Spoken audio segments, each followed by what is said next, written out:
Friends, నీటి మాటలు.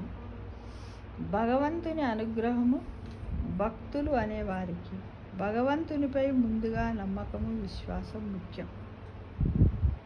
మనము రైల్వే స్టేషన్కు చేరుకునే వరకు మన సామాను తీసుకెళ్ళడానికి ఒక గుర్రపు బండి లేదా సైకిల్, రిక్షా లేదా ట్యాక్సీలో వెళ్తాం. ఇవేవి లేని పక్షములో లగేజీని తలపై మోయాల్సి వస్తుంది. స్టేషన్కు చేరుకొని రైల్లో కూర్చున్నాక రైలు మన లగేజీతో పాటు మనల్ని తీసుకువెళ్తుంది. రైలు ఎక్కిన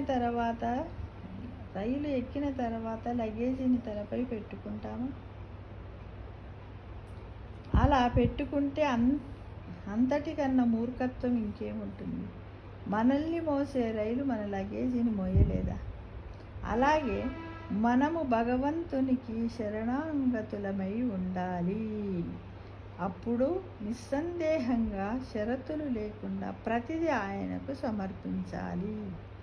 అప్పుడు ఆయన్నే అన్నీ చూసుకుంటాడు. ఎప్పుడు చెయ్యాలి, ఏమి చెయ్యాలి, ఎలా చెయ్యాలి, ఎలా చేయించాలి, పూర్తిగా భగవంతునికే వదిలివేయాలి.